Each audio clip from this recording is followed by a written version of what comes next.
The Senate on Friday moved to stop state governors in Nigeria from imposing themselves on local government councils and dissolving democratically elected local government officials. To tackle the state governors and put an end to what it considers as executive rascality, Senate called on the federal government to starve all illegally established local government authorities of funds by withholding statutory allocations meant for them and often hijacked by the state governors. Senate action followed a motion by Minority Leader Abba Moro drawing attention to the dissolution of elected councils in Benue State by the state governor, Father Hyacinth Aliyah. Moro called on the Senate to urgently stand up to protect Nigeria's constitution and democracy. The Senate notes with dismay the dissolution of democratically elected councils in Benue State. The Senate also notes that in placing caretaker committees to replace elected councils is an aberration and alien to the 1999 Constitution as amended of the Federal Republic of Nigeria. The bill received an overwhelming support from lawmakers as Senate took a non-partisan approach to the matter, pushing strongly against the practice of establishing caretakers in place of elected officials as enshrined in the Constitution. All of them, including those who had served as governors, condemned the arbitrary dissolution of democratically elected local government officials in Benue State and by extension everywhere else in the country. I think it is clear the Supreme Court of the land, beside the express provision of the Constitution, we can be accused of being lawmakers but not judges. But the highest court of the land has pronounced time and time again that governors do not have power either to dissolve an elected council, nor do they have power to appropriate and spend money in the name of a local government. Local government caretaker committee is not being elected, just like you said. Some senators called for an amendment of the Electoral Act that would either grant the Independent National Electoral Commission (INEC) powers to conduct local government elections or establish a new national body entirely that will conduct council polls in the country. We should be able to amend the aspect that gives the governor power to be doing a local government election. We should try and strive to take that election back to INEC. That again will strengthen the democracy. If you have a national local government electoral commission that organizes local government elections nationally, you will see that all sorts of local governments will tumble. Senate urges the governor of Benue State to adhere to his oath of office to defend the Constitution, review his decision to dissolve the councils and reinstate the elected local government officials, even as he called on the federal government to withdraw allocations to crookedly established local government authorities that are unknown to the law. Omo Bazwai, Arise News. Right, we're joined now by Arise News analyst, Dr. Sam Amadi. Thank you so much for joining us. Good to see you on News Night. Thank you. What are your thoughts? I mean, what do you see about these developments? It does seem 313 of 774 local governments run by sole administrators, while only 20 states have elected local government executives. Why do you think governors are reluctant to grant local governments autonomy? Well, they're reluctant because they benefit, not the state, not governors, but personally. So they get to exercise control, they get to determine the allocations and how it's spent. But again, the question is, why have we persisted in this very evident breach of the Constitution? We've come to a point where both the legislature, the judiciary, executive, kind of everybody treats the Constitution as an inconvenience that is dispensable. So we just push it away. Whenever the judges looking over cases, we say constitutional provision, we gloss over. National Assembly. So first, it should be clearly unconstitutional. Section 7 of Part 1 of the Constitution says that the local government through democratic election is guaranteed. Underscore that word. I'm going further to say, therefore, states can make laws. So states make laws to provide for a constitutionally guaranteed local government system. It provides in subsection 4 also how National Assembly can make laws to provide for the revenue. So first thing is the Constitution prohibits local government that is not elected. 2, every other law you make or mandate of the National Assembly of local government flows from the fact that it is a democratic, just like you can't have any state in Nigeria that's not democratically elected government managing it. It's unconstitutional state. So appropriations, whether in terms of the ones by the National Assembly to the revenue or the ones that the Constitution has provided for, are all only for democratically elected local government. So very simple to do. All right then. In that case, yeah, the federal government has no obligation. In fact, it's unconstitutional to continue to allocate local government funds to unelected local governments.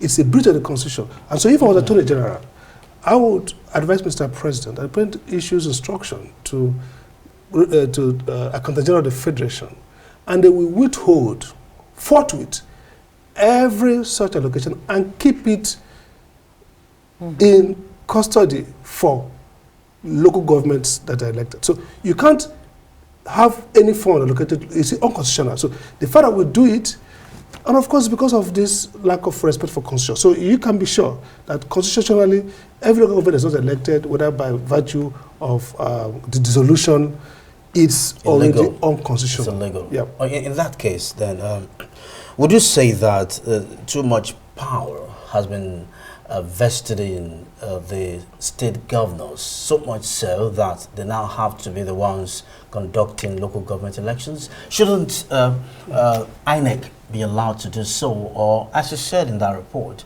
another body entirely? I don't think so. I think, look, two different things. Elected local government and properly elected local government, two different things. Just like we can argue that the state governors themselves, many of them probably rigged themselves into office, but they're elected. These two different. I'm not talking about the quality of election. So let's leave a different conversation. So the National Assembly senators who are complaining about governors controlling the election, they do themselves control their own election. The key point first is get them elected. The second point is free and fair election. And I think that we should now begin to decentralize electoral processes. The last election, we complained about INEC rigging election, whether true or false. Then also, people complain against INEC. So what's the guarantee that even if you federalize local government election, whereas we need to decentralize this election. For example, there's no reason why states can't conduct the election for presidency for their own election. So I would be in support of having states elect electoral system, but created in a manner that is secure their independence. The first thing the first hurdle first is to say, governors, you can't dissolve and appoint. Yes, if you like, rig the election, or if you like, go and impose people vote for them. There are many things. Look, elections do not translate to rationality. They translate to orderliness. People decide and vote. Whether they voted for under influence, whether they voted because they are silly, it doesn't matter at this point. So what I'm saying therefore is that if you don't have elected local government, you can't have democracy, because democracy is designed to be local. That means people learn how to elect a good president by first electing a good councillor, a good local government chairman. Yeah. So if people have no experience of local democracy, how can they suddenly elect a president that is like far off? What level of rationality? So the design of democracy and why our constitutional makers wanted to have a democratic is that whether from the days of Tocqueville in America, democracy in America, democracy has always carried itself with a town hall mentality. And people locally who know their people begin to exercise that agency that they can determine themselves. They can go to state, they can go to federal. So it's odd that we elect presidents, we elect governors, but we don't elect the man that matters most to us, who's the local government chairman. I mean, so it's fair to say that the governors themselves are the cog in the wheel of democratic or, governance or development, if you like. First, so how do you get around this? How do you even resolve this?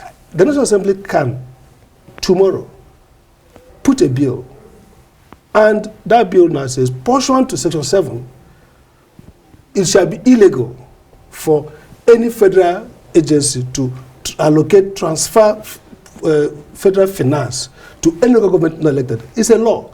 So instead of crying, and the point of the National Assembly is that the National Assembly has never recently done anything what it while to the end. They just talk about it, they don't exercise their power, they look at even the language they're using, they make a mockery of it. If this is a trustworthy National Assembly, I can volunteer free legal service, draft the bill for them. Get this law illegal. The Attorney General can this today, write a memo to the President. The President stops it.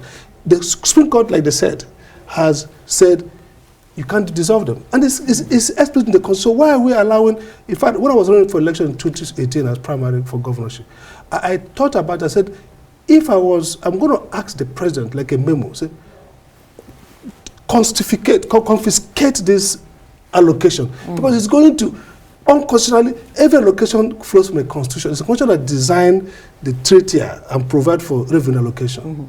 Therefore, the constitution says, it's guaranteed you must have elected local government to have access to local government finance. So, simple thing to do, shut it down, stop it. Who has the money? National Assembly, make a rule. So nobody wakes up, look, if you take out the money, no governor will dissolve anything. Okay. Right. It's just about having uncontrolled access to the finance. That's all. It doesn't stop there, Dr. Amadi. It's not just about electing these local government officials. After electing them, many times these governors also create agencies and bodies that take over their functions, like primary health care and what have you. So how then can we put this on the front burner as well, while we talk about not dissolving them in the first place? Well, you're right. I mean, there's always what we call power creep. You know, people, whether it's president, annexing the function of the state governors, the vigilance is the way. For first and foremost, there are going to be, you can create primary, if you look at primary education, for example, is between state and local government, they have functions to play. Now, the key thing is that if you have elected local governments accountable to the people, democracy means vigilance. The people themselves will say, we want you to deliver on education. And the local government will say, this is my power, it's been taken over. So I think there are going to be conflicts around power. But the critical thing is that once there's a democratic elected officials, even if they are not poorly elected, the level of accountability increases, and the power they have to negotiate and resist takeover of their power increases. For example, governors. If governors are appointed by the president, which governor will go to the president and negotiate and say, look, the power you're exercising to appoint somebody in my state to take over our resources, it's actually my power. It can't go there. But every governor, even if it's an APC governor, will have the confidence to go and talk to Mr. President. That actually is because he is empowered. Apparently, by Dr. votes. Sam Amadi, you don't have to be a genius to understand why Nigeria is the way it is. Local government is at heart of it. Is missing. Look at Section 8. It talks about all the various functions. The Section 7 of the local government. Everything that multidimensional poverty is actually the driver is local governance. If you look at abroad, everywhere in the world, municipal authorities, they deal with education, they deal with safety. In terms of this Abuja here now, the safety is not a function of the federal government. It should be the function of AMAC, of those other areas, local councils. So healthcare, primary education, we're talking about whether we'll be competing in the 21st century. And the start point is primary education, quality. So if you freeze local government, you don't wonder why are we so poor? Because local economy actually is the first assault on anti-corruption, anti-poverty. Because the people who have local economy, they can now grow their resources, they can now improve their capability and enterprise. Then it goes to state and federal. So I think that our problem is probably 50% that we have truncated the vision of local government. Thank you, Dr. Amadi. This is going to be an ongoing conversation. Absolutely. We're going to keep at it till we see an end to that menace. Thank you very much indeed, Dr. Sam Amadi, Analyst and Director, Abuja School of Social and Political Thought.